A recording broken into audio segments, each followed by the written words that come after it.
Yup, we are back for yet another episode of Champions Corner. We took a little short break last week, but we are back in the building. How you doing?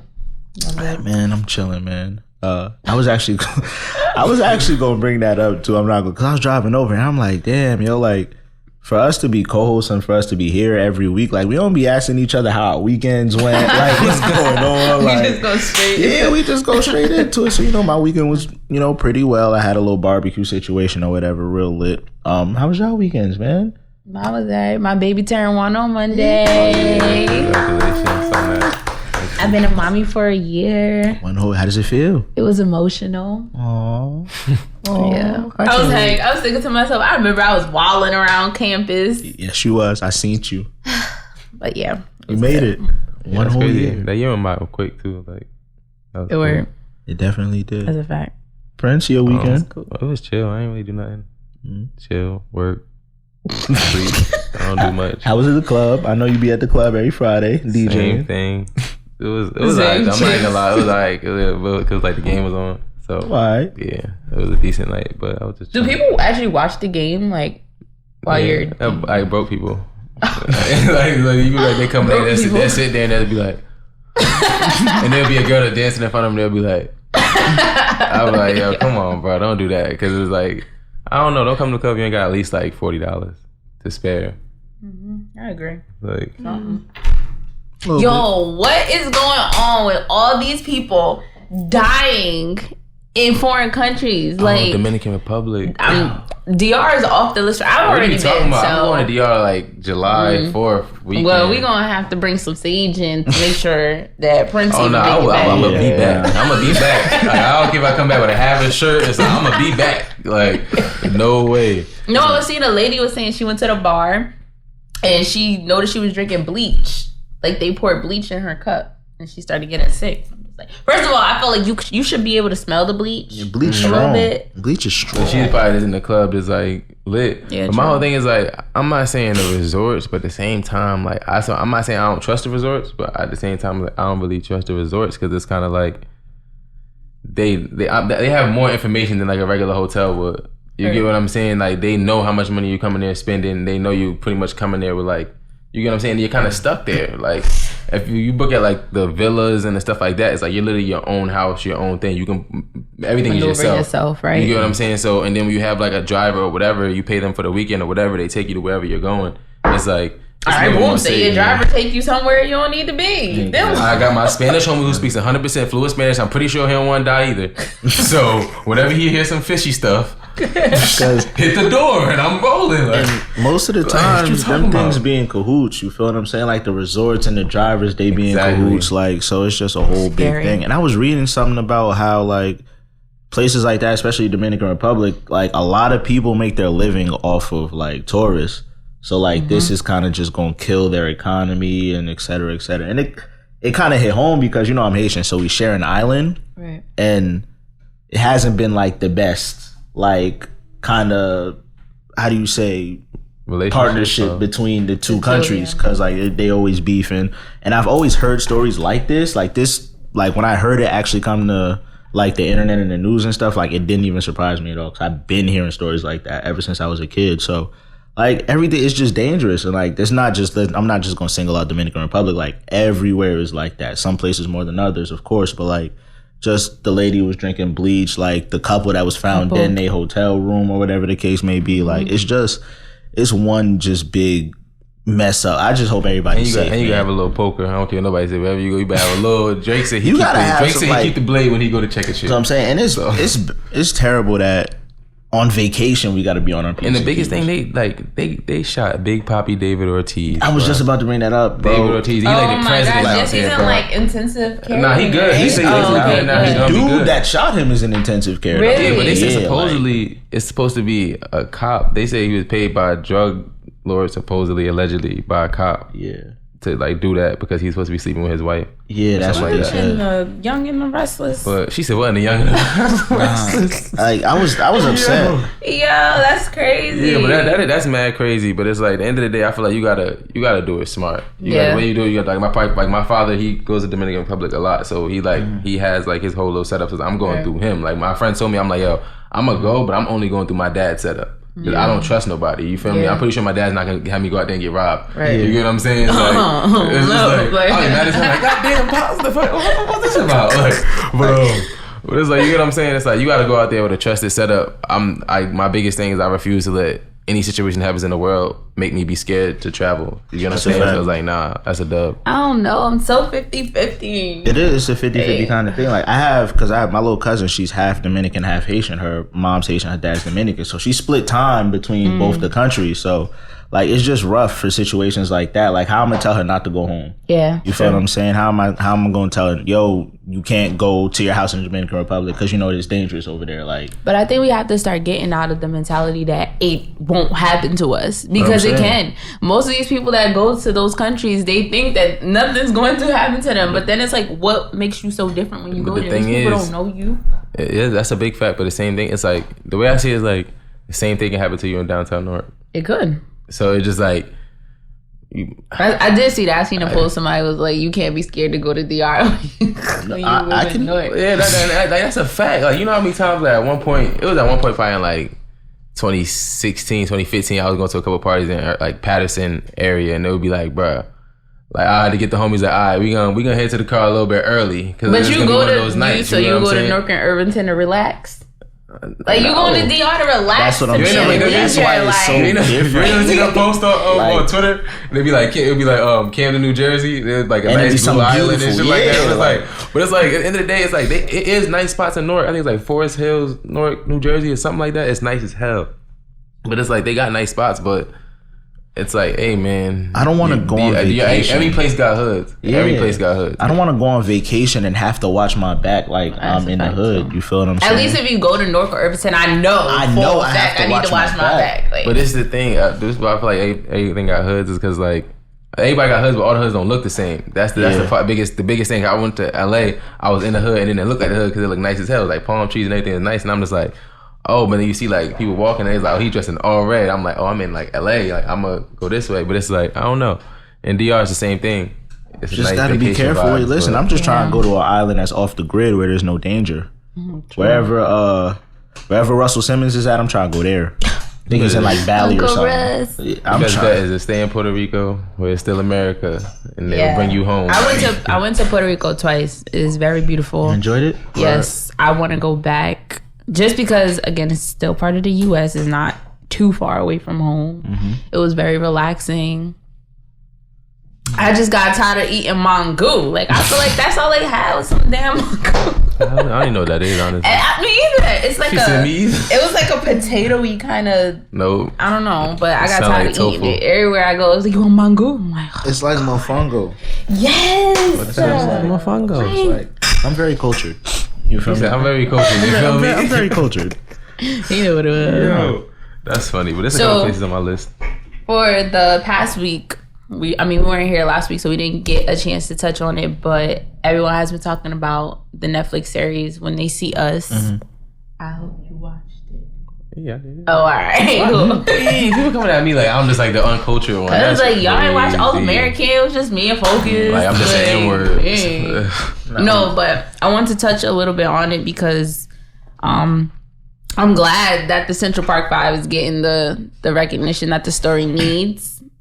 A lot of people really didn't even know. I noticed a lot of people didn't even know about the story. First and foremost, did y'all know about it before this came out? Cause I was a lot of people I was talking to, and it was like, huh? And I'm like, bro, wait, you didn't hear nothing about the Central Park 5 going up? That's kind of weird. But I think it was big probably like 2 years ago, maybe, like when I was on Twitter, and like I guess when they caught word that like a documentary was being like made of it. So then, you know, when people go back and do their research, it was like a big thing on Twitter. So I started doing my research about it, and I learned all these people. Like I be forgetting their names, but like I knew the judge was on some like bull crap. Like it was. That's why I didn't want to watch the Netflix documentary, because I feel like it was gonna get me upset, and I didn't want to be upset over something that I really can't do nothing about anymore. Plus, they're in the process of justice being served, the correct justice. You feel what I'm saying? But I advise everybody to watch it because I'm going to watch it still, just because I'm a black man in America. This can happen to me. Mm-hmm. You feel what I'm saying? And I just got to be able to take this and just make sure that I'm not putting myself in certain situations. I'm not doing things. And I can't even say putting myself in certain situations because it can happen to anybody doing anything. You could be doing the right thing and be at the right place and it could still happen to you. Mm-hmm. And that's just a sad thing to say. It's very unfortunate. What's crazy is that this is the second documentary. It's not even the first. Yeah. Because I first learned about it when Netflix actually had the real documentary up there, and I watched it and I was so intrigued by it. It became one of my favorite stories to hear about because I have a little brother at home who goes to the park all the time. So to be more informed about their story, it was awesome. And then I was so happy to see Ava DuVernay, who's been an amazing producer, director for a lot of movies. Selma, 12 Years a Slave, correct? I think she did 12 Years a Slave. Maybe not. I think... I know Selma was definitely one of them. I forgot who did 12 Years. It might have been her, but it's slipping me. But anyway, she's awesome. And she did another documentary on Netflix called 13th, which speaks about the 13th Amendment that we had. Like, she's just an amazing Black woman creator. I just love it. I love it. But the way that she formatted When They See Us was awesome. That's something else that I feel like needs to be highlighted. Just when you put Black women in positions of power, like, it's a whole bunch of good that's done. I don't know what it is. Black women just got that Black girl magic, like, and it just oozes off into everything that they do. Everything they touch just turns to gold. Like, put more Black women in positions of power, honestly. Make them directors, make them writers, on-screen talent, like, whatever Black women are involved in, especially the real creative Black women, is just amazing to see. And it doesn't matter who it is. And then, of course, I can't forget the men. So even if you put Black men in these positions of power, still amazing to see. Like Jordan Peele, he's doing amazing things. He's getting every bag there is to get, and he's making good content. Because at the end of the day, that's what it's all about. It's all about good content and being informed, of course. And that's what these documentaries really just tell us. Like, they're teaching us at the end of the day. That's a fact. I feel like I like the really great movie. It's great, like, little documentary, you feel me? What's the lady name? I forgot the lady name that everybody's like coming at. They ruined her Twitter. And the judge, I think? No, she was like a lawyer, prosecutor. I guess, prosecutor.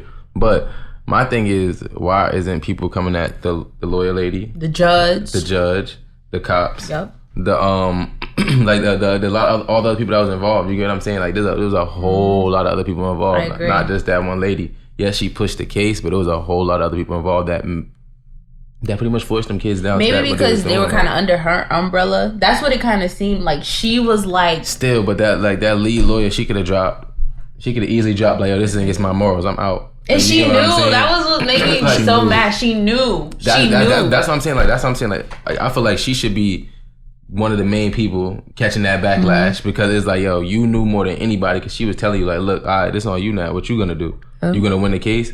And it's just like, all right, that's BS. Everybody should kind of go down in the... And I feel like they deserve more money than they got. I think they won a $41 million settlement, and then they got an additional $3 million. Like, Corey Wise, bro, his story alone, he deserved the whole ain't no money. My whole thing is, like, ain't no amount of money you can get that man that would change that. Like, there's no amount of money you can get that man to change that situation. So it's just like... But at least give him what he deserved. What number can you put on that? You can't more than 12.1. You can't. He spent his whole childhood in there for something that he did not do. It may not make up for what it did, but at least give that man a lifetime full of no problems. Like, you gonna tell me 12.1 million? 1 million can last you a lifetime. He's like still institutionalized. He spent years in solitary confinement. And that's the thing. So it's like, it's nothing. It's like, there's literally, I'm not saying there's literally nothing you can do, but it's like, no amount of money, no amount of, like, nothing can change that. Not even just the years that he spent in solitary confinement. It's the things that they took from him.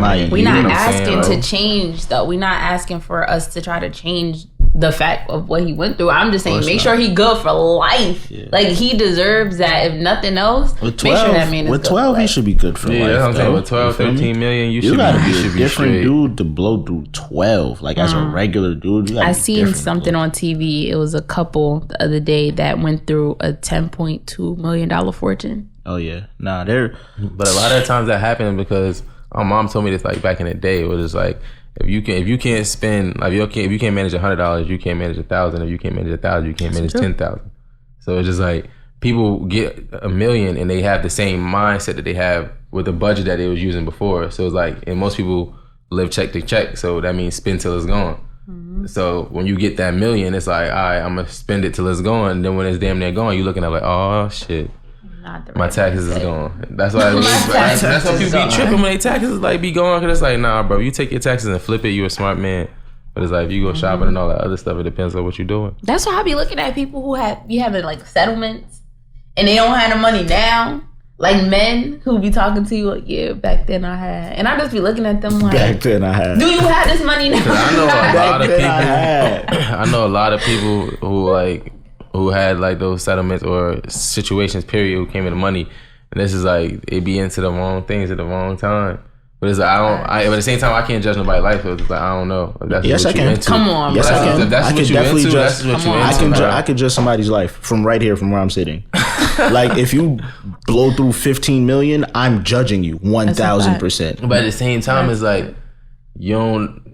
It's like because like people lose things. And prime example, like somebody got a settlement, but it's like dude lost his mom, but he got a huge settlement from me. You don't know what he's going through mentally to be like, fuck it, I'm just gonna live. You get what I'm saying? So it's just like no. Look, you don't know. I don't know how people think. It's just like me personally, I wouldn't. But God forbid I lost my mom to some freak accident or whatever the case may be, and they gave me a $20 million settlement. You know what I'm gonna do with that? My mom would tell me, "Yo, make sure my great grandbabies are set up." Like that's what I'm doing with that. Of course, I'm gonna live, yes, but you supposed to budget. Yeah. You take this amount of money and says, yo, out of this 20 million, I'm gonna take 3 million and I'm gonna live. Then I'm gonna take 5 million and I'm gonna invest that. Then I'm gonna take this million and put this away for this. Like you're supposed to break a lot this to live. Like, that's a lot. Exactly. That's a whole lot. And guess what? As soon as I get through that 3 million, I'll be like, damn, I really lived I did everything I could do. Like everything I wanted to do with that 3 million, I did it. That's a lot of people was coming at Bow Wow. I know this is mad left. Now he was coming at Bow Wow like that because they was like, yo, Bow Wow be out here it's going crazy. But he's like, yo, I traveled the world like so many times. Like by the time like now that it's like claims he done did everything, whatever the case may be. But this is like, yo, no wonder Bow Wow be like so hungry for attention. Like imagine you done went around the world like 100 times like as a kid, and it's like you done did everything there to do. Okay, but now I got daughters, so set up shop for her, set up some businesses. I know she said. Of course, because her mom is an entrepreneur too, so it's not like she just catching it up on one side. Joey Chavez. I follow her on Instagram. She's super fun. No idea. And she's a great dancer too. Yeah. Very, very great dancer. But no, like people used to make fun of me when I was like a little younger because I used to tell them Bow Wow was my favorite rapper. You feel what I'm saying?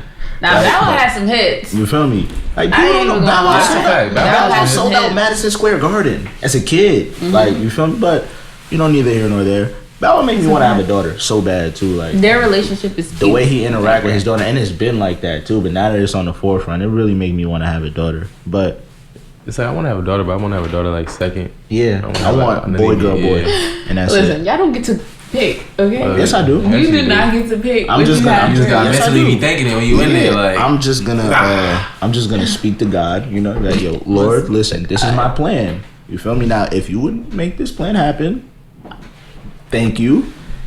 But if it don't, that means you got something better for me. So I guess I'm gonna take what you give me. Like.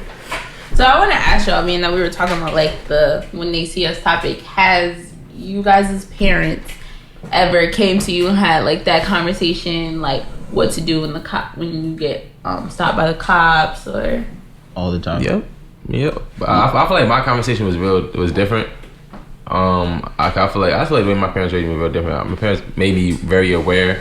Like I guess they instilled a lot of confidence in me. That's like in what I want to do and how I want to live life, whatever. But the way my father was in the military, so he was always kind of like, pay attention to your surroundings. Don't do nothing stupid. Don't put yourself in situations that where you don't need to be in. Exactly. And the biggest thing he ever said that I would say to my kids is like, if you ever get caught by the cops, don't worry about what they're gonna do to you. Worry about what I'm gonna do to you. So with that being said, my father's Panamanian fresh off the boat. Like he had a green card, everything. So it's like, with that being said, anytime I would be gonna get in a situation or put myself in a situation, you're more scared about what your father is. I ain't getting caught. I'm not getting caught. If I got caught, it's like, all my life I'm talking my way out of this. Or it's like, I'm calling my brother. It's like, you get what I'm saying? So everybody needs to call for my dad. Exactly, but it's like, but even then, like the conversation you did have with us, like saying like situations do go left, you get pulled over, you get whatever. It's like respect, like yes sir, no ma'am, whatever the case may be. Like I do that to regular people. You get what I'm saying? Right. So there's a respect thing. I feel like once you give the respect and you paying attention and you're not on no frantic stuff, it's just like if you gonna record the cop, but relax. Right. Everything you gotta do it relaxed. You know, my mom had that talk with me early. Like, look at me, bro. I'm black. I got braids. Like, I'm not no little dude. Like, so she had that talk with me early. That's why she was so against me getting my braids in the first place. Like, yo, why you want to do that? Like, you know, they're gonna profile you, yada yada. I said, listen, mom, I understand where you're coming from, but at the end of the day, people are gonna profile me regardless. I'm black. Like, people are gonna profile me regardless. So that's why I go so hard for certain things. Like, that's why I wanted to graduate college. You feel what I'm saying? Not only for my mom, but for me to show people like, yo, I can look the way I look, dress the way I dress, and still be educated. You feel what I'm saying? Like, cops pull me over all the time because I get pulled over all the time for no reason. But when they speak to me, they always say, yo, you're well spoken. I would never expect this from you. Like, that's why that's an insult. That's what I'm saying. Like, I want to take it as an insult, but right now I'm just chilling because if I take it as an insult, I don't know what you're going to do. What town? Any town. Like, it just be, I'm sorry, but it just be like the whiter towns though. Like, it'd be, like, I got pulled over in Cranford, they tell me that. Like, Scotch Plains, they tell me that. You feel what I'm saying? So that's why I just go so hard. That's why I speak the way I do. Like, yeah, I can speak with slang, all my friends, but when it's time to, you know, clean it up, I can clean it up and speak real eloquent. Speak with a whole bunch of words that you guys don't know nothing about. You feel what I'm saying? You got a very good vernacular. Very good vernacular. My vocabulary is extensive. You feel what I'm saying? Like, well, you know, use words like amnesty in just regular conversation. Like, I try to use different kind of words to expand my vocabulary. I'm trying to figure out what that shit mean right now. It's a fancy way to say pardon. That's it. You like you never heard of like Amnesty Day when like they like he said pardon. It's just a pardon. Like, fancy way to say pardon. You feel what I'm saying? Okay. But yeah, that's I realize almost every gangster, almost every hood dude, hood N-word, whatever you want to call them. Why do they all say pardon me? I don't know if that's a jail thing. I don't know what it is. They'll be like, pardon me. You know what? You know like on everything I love. Like they'll be in the middle of conversation, they answer a phone call like, pardon me, bro. And they're like, I don't know why. You know what I think? I think that's their way of, you know, cleaning it up. You feel what I'm saying? But it's like, why don't you say excuse me? They don't want to say excuse me. Because, like, first of all, when they went, like, like after parties when they run down on girls, like, excuse me don't work no more. You know what I'm saying? True. Pardon me. Like, a girl hear partial, like, well, I ain't never heard that before. Like, I'm not gonna lie, that didn't happen to me before. That's what I'm saying. Like, I ain't never hear, like, excuse me, yo, my mom, like, you hear, pardon me. That's how I got trapped by my baby father. Because he said, pardon me. He didn't say pardon me. He said that I was astonishing. And it was a word that I had never heard before, and I was like, "Ooh!" That nigga was like, he pulled a what's that shit called? Like, what's another word for a thesaurus. Got it. Yeah, got it. Astonishing. Yeah. So when your vocabulary is different, it's attractive because in some cases it shows that you go above and beyond for. I mean, like, it's easier when you just don't do the norm. Everybody's gonna say excuse me. Everybody gonna say yo shorty. Like, everybody gonna try to grab her. Like, do something different. Like, if she crossing the street for the wave, be like, yo, hold on. Let me get on this. Let me get on the side for. Let me get on the street side. So, you know, just like the little gentleman kind of stuff. You don't even gotta know you. But if you get on the street side, you're like, oh, like. But like I have said in previous episodes, do not introduce me to something you cannot keep up with. No, of course not. That is like a deal breaker. Like, you can't do all of this stuff in the beginning and then come months later, now you're saying back up or like move or like, you know, like your vocabulary it went from like you found out astonishing. It went from Ivy League to elementary school. At the same time, y'all gotta keep that same energy too. Because if a nigga be trying to say like, well, pardon me, if a nigga sounds like, yo, excuse me, like, or keep saying it for a while and y'all ain't listening, at the same time you be like, oh, back up, like. You in the way, you get what I'm saying? But it's like, it depends. That's different. Like, that's hard-headed. That like, you keep telling somebody something they're not listening, after a while you're gonna be like, no. That's what I'm saying. It's like, it really all depends. But it's like, that's like you're saying, if you do something out of the norm, it's different. Like, you know how like like back in the day, people used to grab girls to dance. They used to like kind of grab their hand and grab what they call it. Like, yo, if you just touch like the back of a girl's elbow, I swear to goodness, it's like it's a different thing. Like the elbow, you grab the back of the elbow, you be like, excuse me, or pardon me, whatever you say. It's like I'm telling you, the whole thing is different. When you touch somebody's hand, that's mad intimate. They'll be like, who are you? You know what I'm saying? So, but if you like touch somebody's arm, and be like, excuse me, it's like it's a whole different thing. Like you get a whole different reaction. I don't know. You touch somebody's hand. Somebody touch my hand, that is mad intimate. The party. Yeah, but first of all, don't hold my hand. I was actually gonna do some YouTube thing. Don't grab my elbows. Nah, it's not. I was gonna do some YouTube thing. Like slow. If anybody like, you gotta be careful with that. Now I'm gonna do some YouTube things like you walk up people, start holding people random people's hands. Cause like that's like the funniest thing in the world. Cause like, I realize a lot of people walk with their hand like down like this. So if you start one of the people to hold random people's hands, it's like the quickest way to get smacked. Nah, I see a lot of people do some wild skits to get smacked. Like they be taking people's phones and stuff like that. It's okay. Never. But switching the topic, changing gears. JayZ's a billionaire. You feel me? We didn't get there. That's mad lit. I feel like that's mad lit. And I seen something on Twitter or Instagram that I was saying like when JayZ started rapping, he was 26. Supposed to be like the oldest. He was too old to do it. Now he's one of the youngest billionaires. So it's like he started late supposedly, but he kind of finished. Did he start at 26? Nah, he been rapping, but he broke. I think what's it called broke at 26. I think it was a Blueprint. Yeah, I think I saw that he recorded his first video. Reasonable Doubt. I'm gonna say Reasonable Doubt. Reasonable Doubt. That's when like he started getting those like some of the looks, and he like the Rockefeller like building and stuff like that. So, but he was supposed to be like an old rapper at that point. That was old. Mm-hmm. So it's like, but now he's one of the youngest billionaires. And then one of my friends tweeted also, he was like, nice guys don't finish. My nice guys finish last because there's no finish line. And I was like, ooh, that's actually very... I feel like that young black men should actually be motivated by JayZ becoming a billionaire because he did not stop at one thing. Mm-hmm. And a lot of times that's what I noticed young black men are doing. Like, I want to be a rapper, so they're going to stop at the rapper line. And it's like, no, you have to push further. Like, endorsements, businesses. Like, JayZ created so many businesses that he don't have to rap anymore if he really doesn't want to. Yeah. Like, we cannot just keep creating these barriers that we're just going to do one thing because we're kind of just... That's how I found out JayZ became a billionaire. My mom texted me. She sent me like a screenshot. She was like, you on now? And I'm like, what? And I read it. It's like, JayZ a billionaire. I'm like, it doesn't make so much sense because like just you saying, it's like, yo, the entrepreneur, the black route, that's the wave of just what's going on right now. It's like, yo, not now, didn't win. Mm-hmm. Hov told us he was gonna be a billionaire too. Yeah. Right on 444. We're gonna reach a billy first. Nah, wait. What was the last song? He was like, don't got a billion streams, got $1 billion. I was like, oh damn. He told us that. Damn. Here's the thing, right? Hov, cause you know I'm a real big Hov fan, right? So like I forget what song it was, but he said, I came into this game 100 grand strong, 9 to be exact. From grinding G-Packs. So that means before he even decided to use that microphone, he had $900,000. What he did to get that $900,000 is not important. But what is important is that he did that and said, you know what? Let me find another way to make money.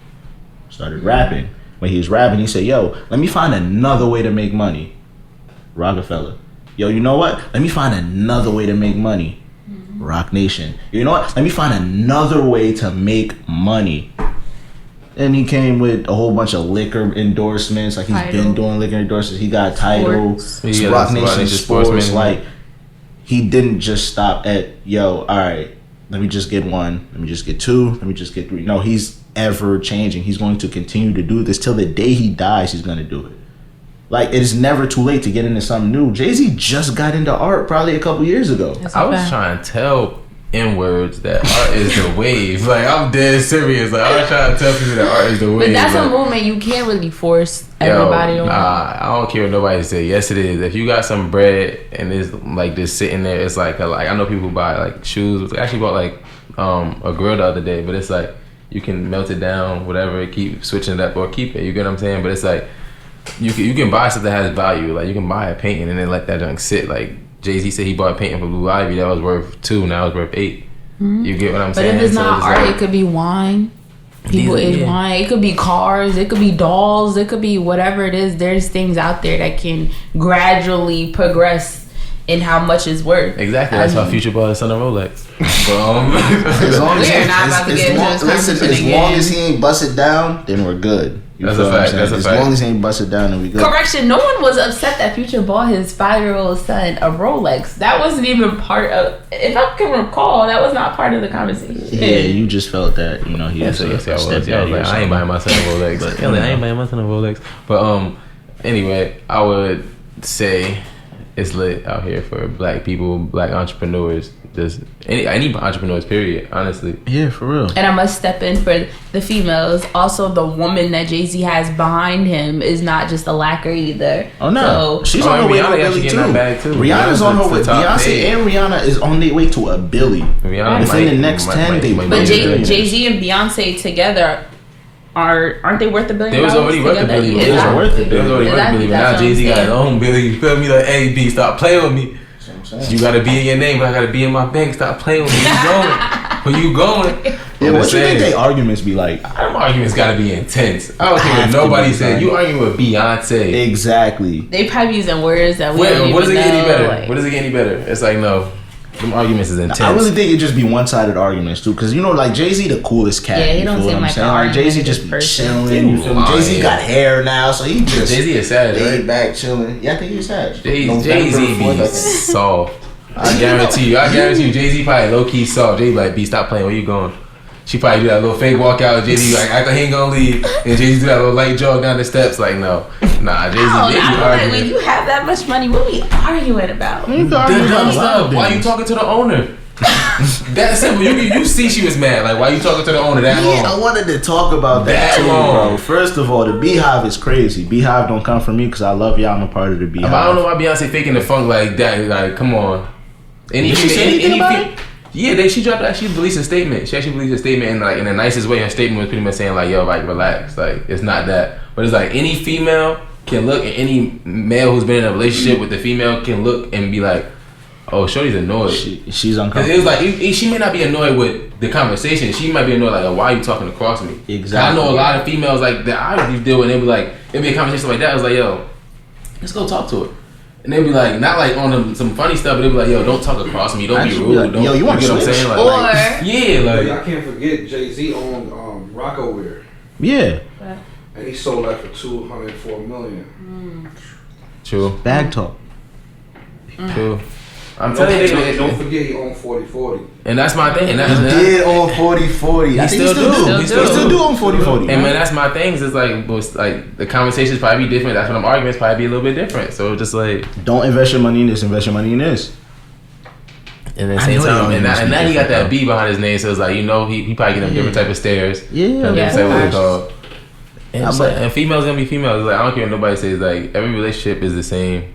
Like, no matter how much money you got, everything is the same. When you just boil it down to the basics, everything is the same. I knew she was annoyed too, and you seen right at the end of the video when she sat up, gave it a little nudge. Yeah, she gave it a nudge, like, give me my space back. But y'all have to think as many press runs and things that they do, like the time that she spends with her husband, she might just want it to be her and her husband. Of course. Can we do to keep it 100, I feel like they spend more time than a lot of people think together. That's one. That doesn't necessarily mean that it's intimate time. Yeah, that's a fact. That's what I'm saying. That's why as a male, you gotta understand situations like that, because like that's why Jay probably didn't trip. Jay is probably, that's what I'm saying. Like, I posted a picture, he probably texted her like, yo, my bad. Like, I'm telling you, because it was like, you know when you're not spending enough time with your shorty and you doing some dumb stuff and you working too much and you just like, let me attend to you. You get what I'm saying? So it's just like, that's really you gotta get it. You gotta get it back. Hey, you do know what it is. So it's like, I don't know. And like, you JayZ, like, you gotta make it work. That a lot of guys are not. They're not though. Like, I've noticed like a lot of guys be like, if you won't support me, I'm out here working, we can't talk. And it's just like, nobody's upset at the fact that you're out here working, but make the time. That's the front. Me. That's the front, because you still, pardon my language, fucking bitches. It's that simple. Like, if you really out here and you really about your business, you really doing what it do, you gonna make it do what it do, and it's gonna be like, alright, I got this and this time, you can pull up. Right. You can come. You can be here. But it's two options. It's gonna be like, if you're gonna be here and cause issues, then you're not gonna be here, and we gonna communicate, and everything's gonna be good, or you're gonna be here and you're gonna work with me.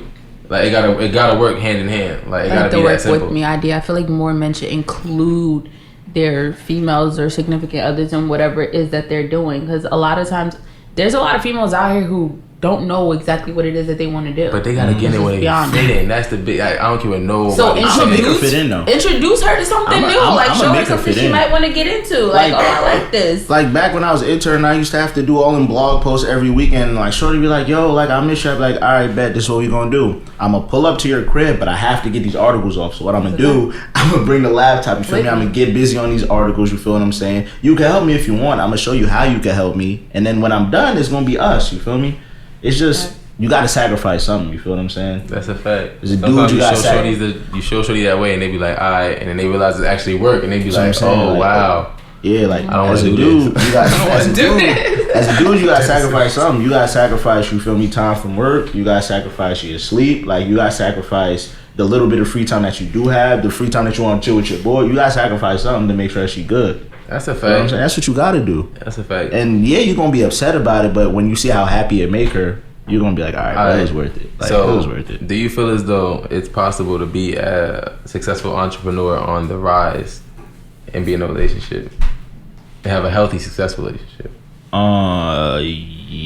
I feel like it can be done, but I feel like it has not been done for the most part. Because I'm not trying to like shame anyone, but I feel like men don't. I've seen the M forming in about like men. Yeah, I feel like men don't get it. Like they don't understand it.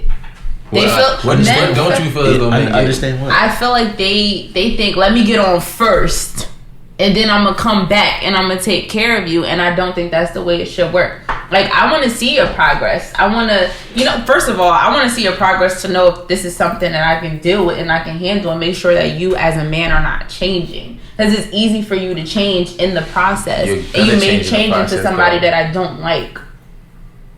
So let me see that side first, so that I may know, okay, this may not be. You know the what route I feel that it is? I feel it's like because as men we was just bred to just like work. Put your head down and work. Everything you want is gonna come when you reach that goal that you worked for. Right. So then like it's very misleading. So they're like, if you work and get to your goal and you turn around, everything you want is still gonna be there. And in reality, it's really not. That's a fact. You feel what I'm saying? You're gonna work past your blessings. You're gonna work past. I'm not gonna say you're gonna work past your soulmate, because I'm a firm believer in what's meant for you will not miss you, no matter what it is. But you're gonna work past a lot of things that you. You're just gonna look up and you're gonna realize you wasn't present in a lot of celebrations. Exactly. You wasn't present in a lot of situations, and it's just like that's. So do you think it's better to be with somebody in the same profession that you in, or opposite? Depends on the profession. Exactly. Like in this. So let's say like you spoke about being an entrepreneur. Like just say entertainment. You all over the place. You traveling. She home bored. Don't matter. Do you need a woman that's busy, just as busy, so that time ain't missed? She can be as busy and not the same profession though. You feel what I'm saying? I just need a woman that's busy, so when I'm busy, she's not constantly like wondering in my ear like, because in the profession that we in, we got to talk to people. We got to network. We got to make relationships, build relationships. And for most of the time, it's with the opposite sex. You feel what I'm saying? So for us to build these relationships, I have to speak to women. Like I have to be my regular, funny, charming, whatever the case may be, so I can do what I have to do.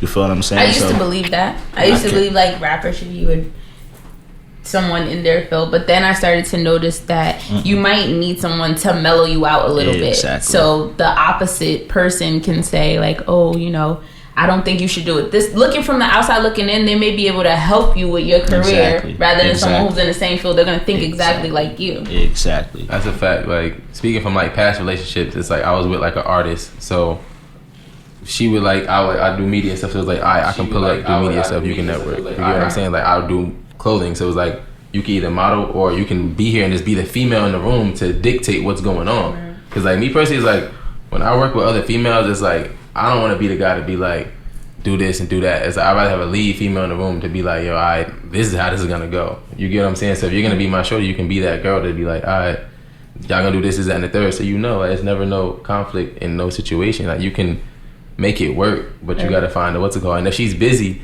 that's not really busy. If she's productive, that's good. Because like when she's doing her own thing and you're doing your own thing, the time that's missed isn't like, what you doing? Exactly. Where you at?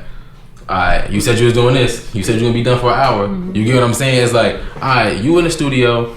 you know how long that takes. I'm gonna be doing this. I can get this done, and we can meet in the middle. You get what I'm saying? I feel like there's two ways that it could work.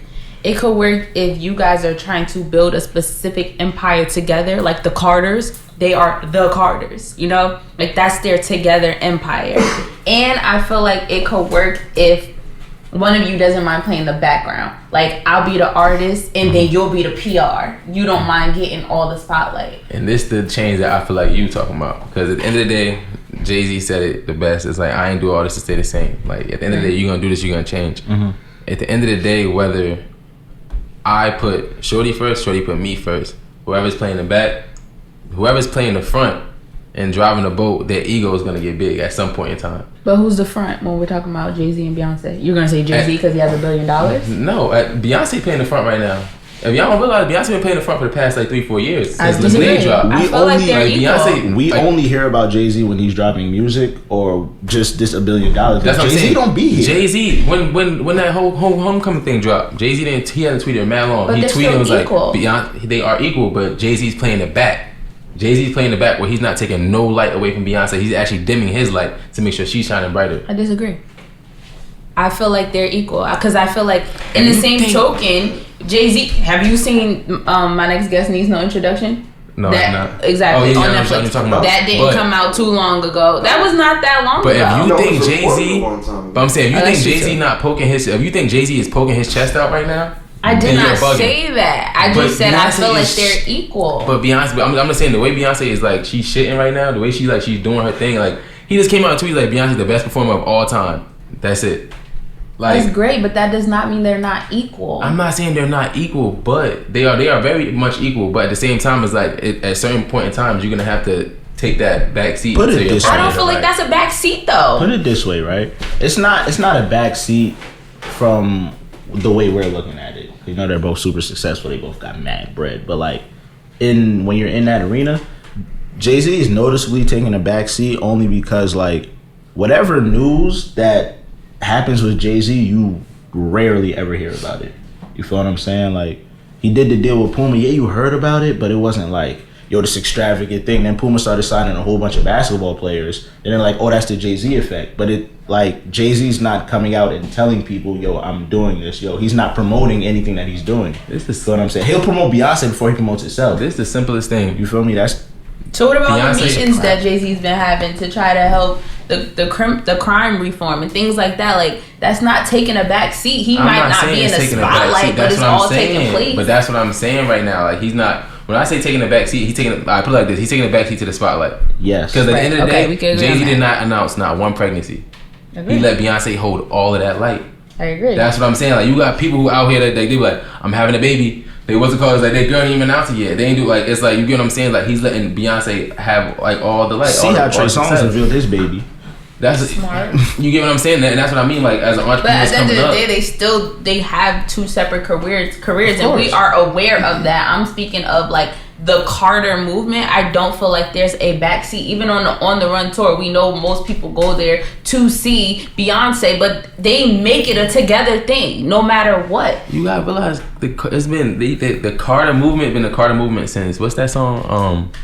The junk when she came out the flames and all that junk like. History in the Making, Part 2. It's like you gotta realize they've been getting it since that point in time. So which is it's awesome. Like, exactly. So, but there's been times where both of their careers been like somebody been up, somebody been here. That's what I'm saying. Like when you coming up and being young entrepreneurs, it's like one person may be up, one person may be back, but what's yours is mine and what's mine is yours. So Beyonce dropped the lemonade. If that's not a backseat, I don't know what is. That's what I'm saying. That wasn't a backseat. That was a backseat. Kayy gassing right now. When I'm talking about backseat, it's an ego thing because every artist, every creator has an ego. And everybody's supposed to. Just like you're saying, sometimes you need your ego to remind these people. That's a fact. But at the same time, it's like when you're coming up in this and you want to, you being the PR and your man's being the artist or whatever the case may be, it's like, all right, you're gonna have to Aisha Curry it for a little bit and let Steph get all the looks. Okay. And then when it's your time, talking about, again, publicity. Y'all talking about cameras and lights hitting you. That don't mean that I'm not at 10 meetings during the day. So why she complaining about? So why is Aisha Curry? And she at 10 meetings? We ain't even talking about Aisha Curry. But if she at 10 meetings and she at all the fucking stuff, why is she upset without getting? We're not talking about what they actually doing. We just talking about perception. Okay, then we're talking about perception. That's something different. I'm talking about what they're actually doing enough.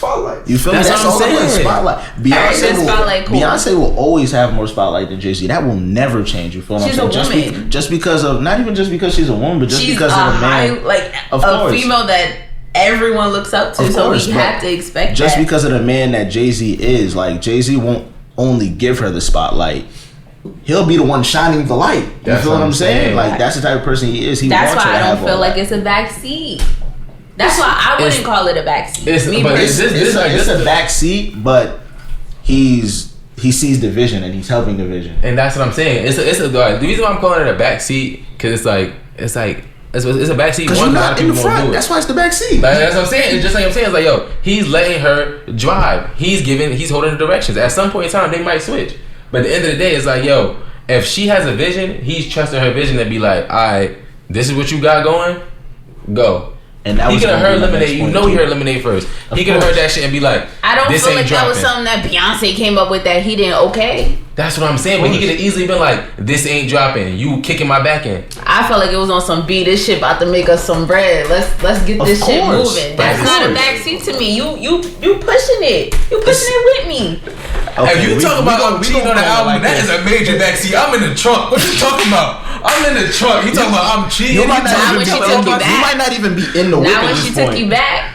Yeah, you took me back. I'm thinking this in front of the whole world now. You bugging. I don't care what nobody says. But that was gonna be my next point on how, you know, it'll be like, it doesn't matter. Like, since we're all in this field, it don't really matter if our significant other is in the field or not. What's the most important thing is that they see the vision. That's literally the most important thing about it all. If they see the vision, it don't matter what they into. They always gonna be there. They always gonna support you. They gonna get it. They gonna understand. Yeah, it's gonna be some bumps, but they gonna understand it at the end of the day. That's why I feel like it's so, like, all these, you know, couples that work, like Beyonce and JayZ, they share the same vision. Yeah. They want to build this empire. You feel what I'm saying? I can't think of another couple like that. As crazy as it might be, Kanye and Kim share the same vision. They do. Yeah. You feel what I'm saying? Like, these couples. These couples that stay together and are building something together, they share the same vision. They both geniuses. I don't care what nobody says. Yeah, of course. On different levels, but they're definitely both geniuses. Yeah. And you gotta be crazy to be a genius. And you also have to know how to accept constructive criticism, regardless of what field you're in. Because there may be some times where we're in the same field, and I may be like, I don't think you should do that. I think you should do it this way. And you're getting upset because you feel like, I don't see your vision, or I'm downing you, and it's really like, no, I see where you can go with it, and I need you to potentially see where you can go with That's what the biggest thing in the world is, approach and communication. Yeah, because it's all about the way you communicate things and the way you say it because like the end of the day is like, men are extremely simple and 100% soft. 100% soft. Like, 100% soft. So the moment a dude will come to you with an idea, like I seen it was like some passion thing. Like, so he's like, if a dude has an idea and he's like, babe, we gonna quit our jobs and we gonna move, automatically you out because the security is gone. I told you we quitting our jobs and we moving this and the third. I ain't give you a plan. But if I come to you with a plan, you're secure. So but the moment you tell me like, we should do this, I'm automatically thinking like, you don't believe in me. Now let me ask you this. Saying? If you came with a plan, like, all right, I think we should quit our jobs and do X, Y, and Z. And she's like, I see the vision, but I'm not quitting my job. Now then, is the relationship shattered? Or is that something that we can work around? No, because I had this conversation before. I told Shorty, I'm like, look, I'm about to stack these 10 bands. I'm going to move to Cali. You can transfer your job. My job can transfer. We can be set. I'm paying off the first 6 months. What's up? I don't know. I still got student loans. I still got this. I got that. Yeah, that's hard. I'm saying, it's like, but you say you want this life. But it's like, all right. But it's like, you still, I don't know. I got student loans. I still got this now. I'm like, all right, bet. I'm still going to do this. I'm still going to hold down this spot. Still do what you do over here. Take care of this. And once you get done, it's all here waiting for you. What you want to do.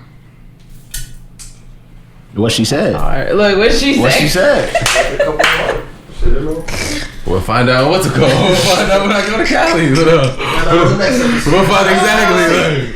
But it's like, but that's my whole thing. It's like, what's the, it's like, it really depends. Like, it really, like, the situation, me personally, is like, the situation don't really change. If this is really what you want, I'm not saying you can't be scared about it, but it's like you have to take that leap of faith. Exactly, because if somebody's telling you, it's like, yo, you good for 6 months. Whatever money you bring out here is yours to save. I need security too. I would need to know that you really security, got this 10 bands. I think everybody. And before I move my whole life, but my whole thing is like, if I'm telling you I'm gonna get the 10 bands and I'm telling you I'm gonna do the what's it called? Show me the 10 bands first. It's like exactly. I'm not gonna move you into a situation until I show you like this is the lease, this is the money, this is the 6 months rent, this is paid, this is what I got saved. So yeah, once I put you in that situation, once I show you that situation, it's up to you to decide. And then if you don't decide from that point and you don't pick that situation, like you don't trust me. Why is everybody trying to move to Cali? Like, is there a guaranteed? No. Like, is it a guarantee that we gonna make it if we all go to Cali? If you're not a hustler, if it's not in your blood, if you soft, if you're not original. So what are you gonna do in Cali that you can't do in Jersey? I'm just asking. I'm gonna do the same thing I'm doing here this time too. It's just like the whole. It's like I'm already doing it here, but it's like in my mind, personally, for what I do, I'm ahead. Cause I do clothing. So I gotta be 2-3 seasons ahead, technically. So right now, my summer line is finished. I'm about to drop everything this week, next week. Next week, I'm starting winter. But by the time I go to Cali, I can be doing summertime almost all year round. So it's hitting. It's hitting over here all the time. And then I'm always... Everybody trying to move to Cali. Like, it's a guarantee. But it's the flip on media. But what I'm saying, it's the flip on media, though. We, 4 hours ahead here. Technically, the 4 hours back here. So when I get over there, my timeline is still here. So I'm pushing media and stuff like that on their time, but I got it first. I'm just asking, where is the security in moving to Cali? I think ain't no security nowhere. It's not no security. What I think it is that a lot of people from this New York, New Jersey area move to Cali because if you have the hustle here and you're kind of making it here, you can go to Cali and make it for the simple fact that people in Cali are more willing to pull you up with them. Because people in Cali are spoon fed. Everybody in Cali is. I'm not saying they soft, but a lot of people in Cali are spoon fed. They're soft. That's what I'm saying. They don't got no hustle. They don't got no hustle. And that's what I'm saying. Like that's what I'm saying. If you're not soft, you got that hustle. You got that East Coast to you. You can go out there and make a killing. Because like all these niggas from Instagram and all that shit is out here. They move to Cali and they move in together.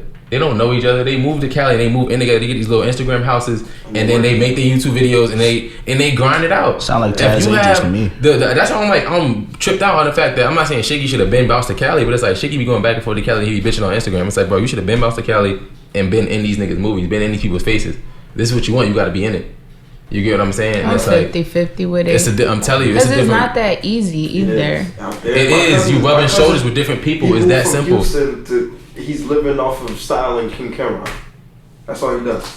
He styles King Cameron when he goes on. Bro, no funny stuff. Like styling, no funny stuff. I could see because everyone out there has like the expensive. Perfect example. I'm a drummer, right? I follow a lot of drummers from Atlanta.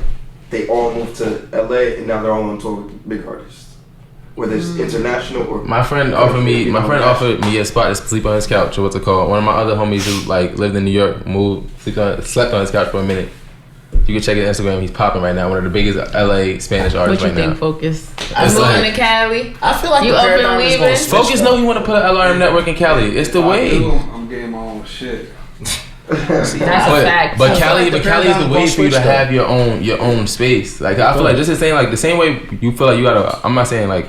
You gotta find your way in anywhere you go, right? Yeah. So here, everybody, the moment you get to a circle, everybody see you and they like, fuck, you try to get in, but it's like over in Cali, everybody's like, what can you get? Like, what can you do for us? I'm trying to go to Atlanta. Exactly. I ain't on the Cali. I was just asking because I noticed that everyone is like up and moving to Cali, so I just want to know what type of. Because everybody's welcoming. Nah, everything is moving out there.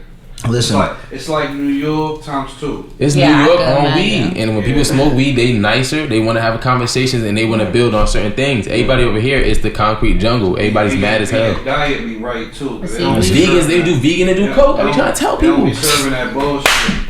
I promise you. I think I'm just the type of person that has to have a plan and it has to make sense. Like I'm not just going up and take my child and everything I got and just say I'm gonna move to Cali and I'm gonna make it work. That's why I say you gotta travel first. Have a plan. You gotta travel first with a little bit of risk. Yeah, of course. You gotta be established here, though. And you gotta travel first. That's my thing. That's what I was gonna say. Like I feel like you have to be kind of established where you are before me personally, before I try to take over another state. One thing before I say that is like when you plant your roots, like you kind of stuck.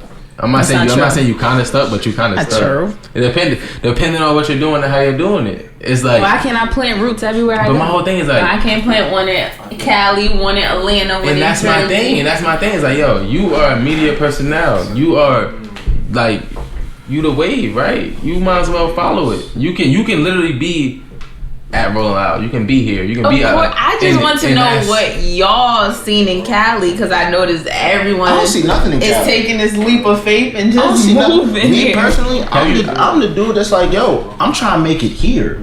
Like, I'm trying to make it New York, New Jersey area. This is what I'm trying to do. Like, I don't want to. I feel like it's not enough of that. I feel like I'm gonna be cheating the game if I move to Cali and I get on in Cali. I wasn't even on in my backyard. You feel what I'm saying? This is what I want to get on here. If I get on here, I'm gonna get to Cali eventually. People gonna know me. I want New York, New Jersey to be that. Like, because I feel like the paradigm is eventually gonna shift. I feel like you take it with you. Like, just because you move to Cali and you do a grind, don't mean it's like, yeah, I'm from Compton now, guys. It's not about where you're from, but in a way, if you're not establishing where you're from and you just pick up and go to another state, what did you really do for Jersey? Everything. What have you, the Prince Network, done for Jersey? I personally feel as though I've done a lot. I feel like I brought a lot of creative people together. I feel as though I brought a lot of dope vibes. It's pretty much some good swag. What have you done for have you done anything for the community? Have you taken NASA Infinity's clothing and given it to children or go to schools and stuff? But when you go to Cali, you want to do all I'm going to do this, I'm going to do that, I'm going to do that. So what did you do for your hometown before you left? But my whole thing, I fed the homeless here. I've done fashion shows. I gave clothes at your stuff to actually give to the homeless. What else? What else do I really got to do? Honestly, the whole thing is like we gotta be good here. You feel what I'm saying? We gotta touch the people here before we can touch the people somewhere else. You feel me? These are all facts. Home is where the heart lies. I'm not gonna feel right if I'm touching people in Cali. I didn't even touch people in my own backyard. You feel me? The only people that watch me grow. You feel what I'm saying? These are facts. These are the people that's trying to push me to where I gotta go. Cause I could like name drop and make a list, but I don't want to. Of course not. Like, I don't want to sound like, I'm putting niggas on. But it's like, it's a lot of things I'm putting niggas on. So, and niggas know what it is. So it's everybody here has put people on. Exactly. Like, that's what I'm saying. Like, respectfully so. So that's what I'm saying. That's why I feel as though it's like, in my personal standpoint, this is the way I see life. This is my main reason for moving to Cali. If I move to Cali, right, I got a loft, I got whatever I got.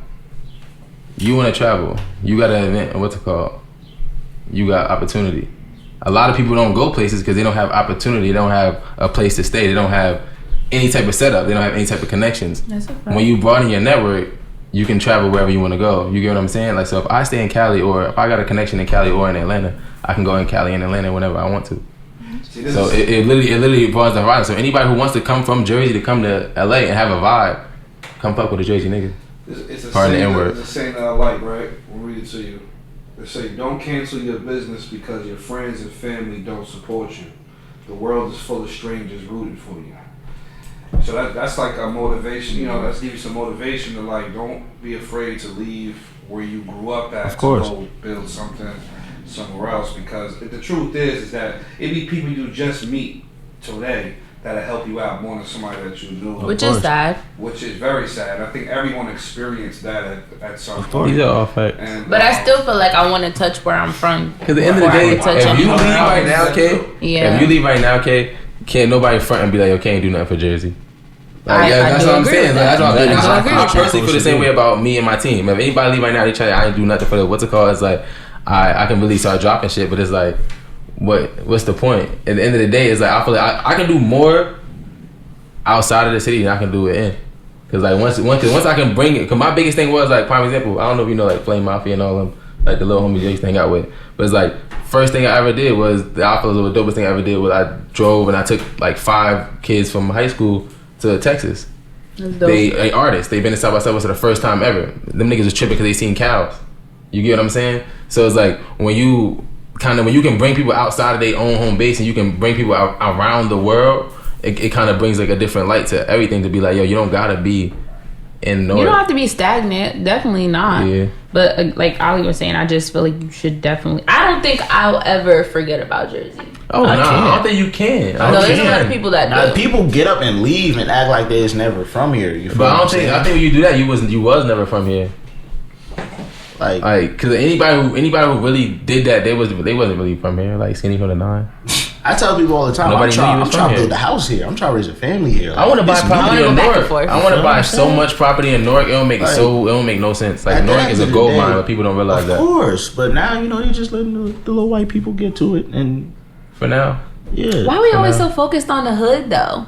Like the white communities and even the middle class communities, they need help too. Like I don't understand why we just always we turn to Newark and Irvington. Like those are we gotta get to the hood because the hood needs the help. They need the most help. I'm a middle class dude. Like the area I live in don't really need no help. You feel what I'm saying? That's what you think. Like because it look good. Look, but inside it's a million broken families. I live in Broadway. I'm keeping a buck. This is what I know. The kids with the money are the ones that really need the help. Look, this is what I'm saying. I live in Broadway. I'm gonna keep it a buck. My boy, I'm like, look.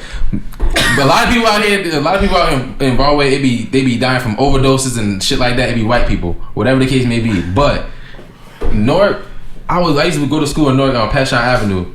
I got my middle school got shot up at recess.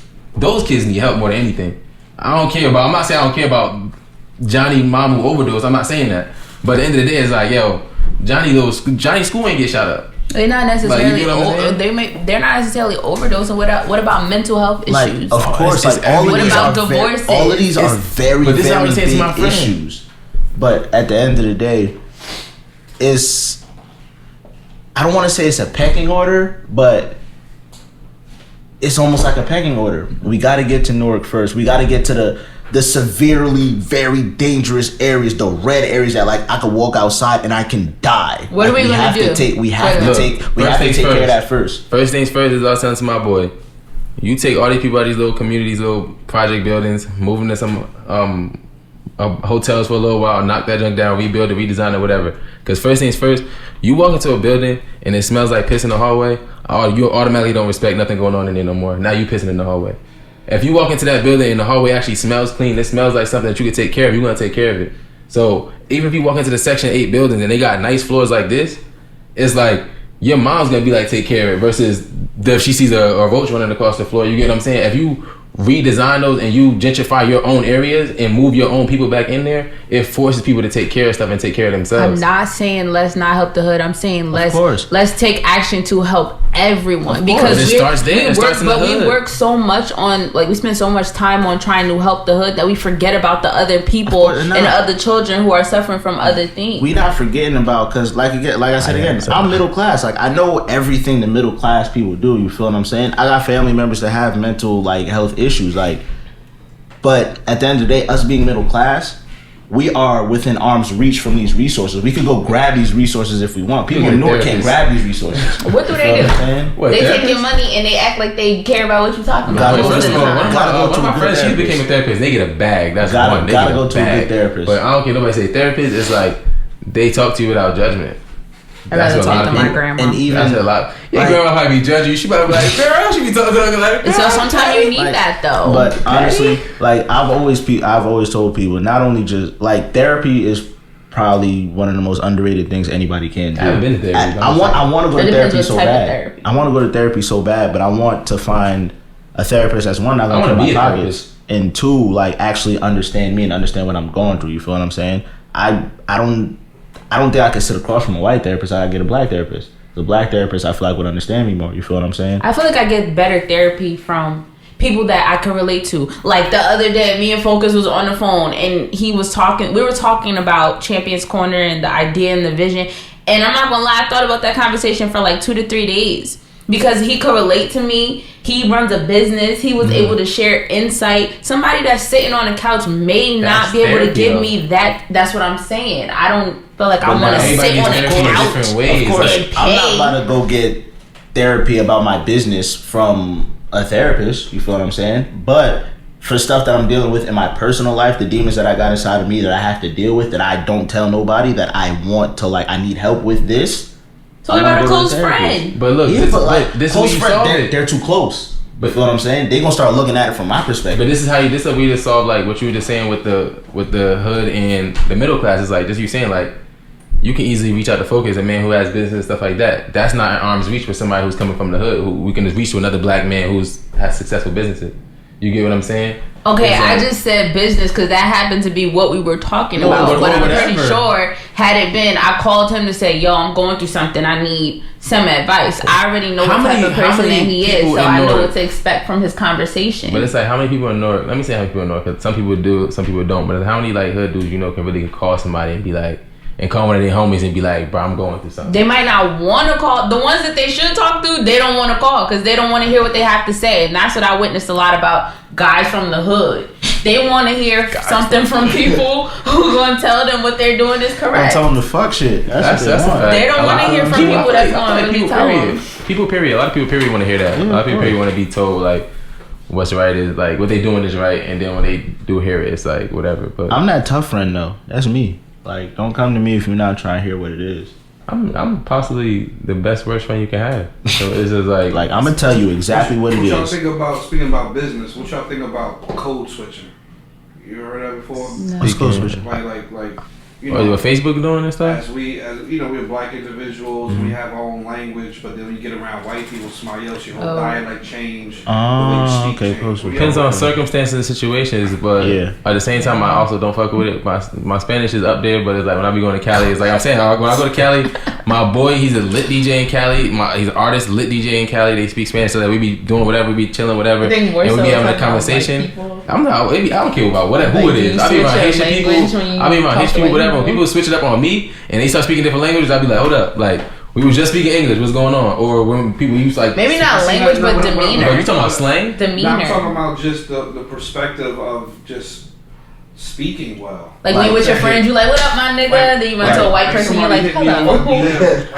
Like what Obama be doing? I get people hit me on my DM all the time and they go, hey yo, how much to do a podcast, yo? Yeah, I get what you're saying. They don't know who I am. They don't know who's running it. And how do you just reach out to a business and speak like that? That's perfectly fine. So what I'll do is I'll switch the conversation. Good afternoon, how you doing?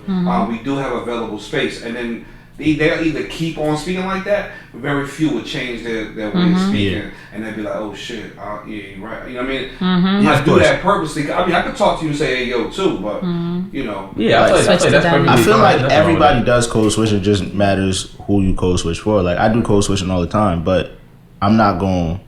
Like, it all depends on the room. Like, yeah, I'm with my friends, so I'm going to talk how I talk. But it don't matter who's in a room. If it's an important room, it don't matter black, white, Spanish, Asian. I'm going to speak like how I know I can speak just because it's a different room. It doesn't matter. It doesn't necessarily matter the skin tone or the skin color of the people, but it matters what the vibe of the room is. I'm not about to go to a whole boardroom and, yo, what's good? I'm not about to do that. If the deal or whatever the case or meeting is approached to me or whatever the case may be, that means you already know my vibe, you already know I'm coming or whatever. But if I'm coming like trying to get something or make a deal or something like that, I'm gonna come with you with the how you doing, sir? You feel me? But it's gonna it depends. Like it really depends on the circumstance and situation. Because at the end of the day, like if you're a smart man, you gotta do it. Because in a lot of business, it's necessary. Yeah, it's a fact. Especially with certain people you deal with. If you want to move up, if you want to be the person you want to be, you gotta learn how to do that. You gotta be a chameleon. So I say this because we talk about the hood, we talk about the people, and what you would do to change apartments and housing and stuff like that. But it really is the people. Yeah. You know what I mean? Having to put the effort into. But that changes. I feel like that changes people. Speaking of that, like I remember this is probably like 2 years ago, right? Y'all know like Surf is one of my favorite rappers. So I'm listening to a podcast with Sue Surf and he's telling us like, yo, Newark is always gonna be Newark for the simple fact that you can knock these buildings down and put up new buildings, but they still putting the same people in them houses. Yep. They not gonna change. They just the same little dudes just in a better house. They in a better crib. But their bed is a little softer. Their woods are a little more like polished. My great grandmother is 85 and she don't want to leave for some apparent reason. So it's like sometimes you really can't help is that a spider? You guys know I hate spiders. I don't even see nothing. Like, and she caught it from a mile away. I'm done talking. My whole thing is like, I don't believe that. I'm a firm. I don't believe that, y'all. Like, it's right I hope that was the one that was in my car today. Oh wow, she really caught that shit like out of nowhere. I'm K-Fact. I'm so scared of spiders. I will spot them in the corner. It's on the front side. Yeah, it's on the front side. I don't see it now. That shit about to go up my ass. But my whole thing, the way I see it is like, I don't believe that it's like you move people to a different spot. They will. Nah, it's not even a spider. It's like a hair or something. No, it's a spider. Alright, cool. Look, she having a panic attack. Yeah, look at it. They put it on the table. Right, my heart. Yo, have you seen that spider? You better not pick that shit. That's funny as heck. You're a grown woman scared of spiders. To bring it full circle, JayZ's a billionaire. Date people that see your vision. Communication is key. Help everyone important. And move to Cali. Yeah, move to Cali. I'm telling you, have you been to Cali? Have you been to Cali? Nah. Have you been to Cali? Go to Cali. I'm guaranteed you're gonna be like, yo, the air different, the people different. Of course, the air gonna be. Big, small. Look, he said he got a big, small. It's like, I don't care what nobody say. It's a completely different vibe. And when I do say move to Cali, I do mean come back. That's well, we could just watch Prince's vlogs when he moved to Cali. Yeah, my shit's gonna be popping too. I promise you, my shit's gonna be popping. My vlogs will be lit. It's gonna be some stuff on there. Well, thank you everybody for tuning in. We'll be back next week with another episode of Cheers. I'm gonna start a premium Snapchat. Ew. Somebody give me an OnlyFans. You feel me? I